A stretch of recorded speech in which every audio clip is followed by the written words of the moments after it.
মেয়ে, তোমাকে বলছি যতদিন বাবার বাড়িতে আছো নিজেকে প্রতিষ্ঠিত করো। কারণ তুমি জানো না ভবিষ্যতে তোমার জীবন সঙ্গী কেমন হবে। নিজেকে এমন ভাবে গড়ে ওঠাও যেন তোমার জীবন সঙ্গী যদি খারাপও হয় যেন তোমাকে কিছু বলার আগে শতবার চিন্তা করে। তাই সময় নষ্ট করো না, এটাই তোমাদের কাছে অনুরোধ। আসসালামু আলাইকুম, সবাই কেমন আছেন? আশা করি ভালো আছেন। আলহামদুলিল্লাহ, আপনাদের দোয়ায় আমিও ভালো আছি। তো ঈদে বাড়িতে গেলাম, ভাবলাম যে শ্বশুরের মরিচ খেতে, বেগুন খেতে, কাটা বেগুন, আর এদিকে তো ভেন্ডি লাগাইছে আর কি, ঢেঁড়স। তো এই লাল লাল মরিচগুলো আমার কাছে অনেক বেশি ভালো লাগে, তার জন্য কিছু পারলাম। আর বেগুনগুলাতে ধরা যায় না, হাতে অনেক কাঁটা লাগে। কাটা বেগুন বলতে মানে অনেক কাঁটা থাকে, বেগুনের গায়ে কাঁটা থাকে আর কি, ধরা যায় না। তার জন্য স্পষ্ট করে আপনাদের সাথে ক্যামেরাতে নিতে পারলাম না। এগুলো হচ্ছে তাল বেগুন। ভাবলাম যে একটু শ্বশুরের ক্ষেতে যাই। শ্বশুরের ক্ষেত বলতে আমাদেরও ক্ষেত, আমরা একসাথে, শ্বশুর লাগায়, সেবা যত্ন করে, আমরা সবাই একসাথে খাই আর কি। আব্বা পারে, বাড়িতে নিয়ে যায়। তো আমি ভাবলাম যে একটু ব্লগটা আপনাদের সাথে শেয়ার করি। সবুজ আর সবুজ দেখেন, ধান ক্ষেতগুলা কতই না ভালো লাগে, রাস্তার পাশে আর বাতাস। একটু আপনাদের সাথে না নিলে নাই হয়। সূর্যটা তো অনেক বেশি ভালো লাগলো আমার কাছে। কেমন লাগছে আপনাদের কাছে কমেন্টে সবাই জানাইবেন আর কি। ভাবলাম যে আজকে অনেক দিন ঈদে দাওয়াত খাইলাম, মাংস, গোস এগুলোই খাইলাম। তো ভাবলাম যে একটু বগুলিটা, যেহেতু গাছ আছে এখানের, কলাও আছে, ছোট একটা কলার ছড়ি আর কি। তো এই বগুলিগুলো তো খাইলে শরীরের জন্য অনেক বেশি ভালো আর কি, পুষ্টিকর একটা খাবার, ন্যাচারাল, কোনো ঝামেলা নাই, ফরমালিন নাই। এই বগুলি আমার কাছে অনেক বেশি ভালো লাগে। আর আমার বাগানের বগুলিগুলো না অনেক বেশি কচি হয় আর অনেক বেশি মজা খাইতে। যারা খাইছেন অবশ্যই, আমার ফ্রেন্ড ফলোয়ার আশেপাশে যারা আছেন, আত্মীয় স্বজন, ভিডিওটা দেখার পর অবশ্যই বুঝতে পারবেন কতটা মজা। আর কলাগুলো তো অসাধারণ। 3-4 দিন পরে ব্যাকে যায় আর কি, বাগান থেকে আনার পরে। তো ভাবলাম যে একটু পুকুরে যাই।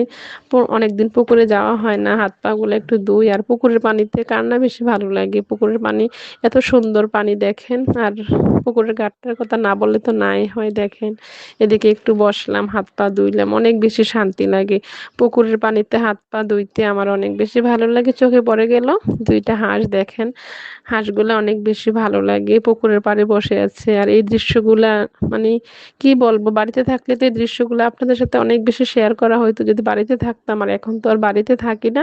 ভাবলাম যে অনেক বাতাস ছাদের মধ্যে, একটু ছাদে যাই, ছাদে গিয়ে এগুলা কাটাকুটি করি আর কি। সব সময় তো রুমের মধ্যে আর ভালো লাগে না, তার জন্য আপনাদের সাথে এগুলা শেয়ার করা, কিছু মনে করবেন না।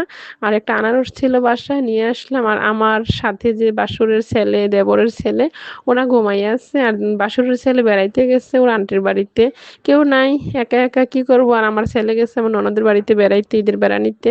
আমি একা একা এখানে আনারস খাইতে এসে ওদেরকে খুব মিস করতেছে। তো এখানে ভাবলাম যে এগুলা কাটি, যেহেতু আজকে আনলাম বাগান থেকে, সাথে সাথে কাটলে আর ভাজি করলে এটা একটা অন্যরকম মজা হয়, তরকারি বা সবজি। বাগান থেকে আনার পরে সাথে সাথে রান্না করলে, কাটলে অনেক বেশি মজা হয় আর কি খাইতে। তার জন্য ভাবলাম যে যেহেতু এখন আনলাম, এখন কাটি, কাটার পরে রাত্রে না হয় ভাজি করবো আর কি। আর সূর্যটা কেমন লাগতেছে আপনাদের কাছে?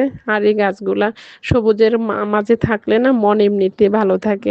মাটির আশেপাশে থাকলে মন এমনিতে ভালো হয়ে যায়, মন খারাপের কোনো কারণ নাই। তো ভাবলাম যে রাইস কুকারে সিদ্ধটা বসাই দিয়ে একটু বাফে দিলে বগুলিগুলা ভাজি করতে অনেক বেশি নরম হয়ে যায়, ভালো লাগে খাইতে।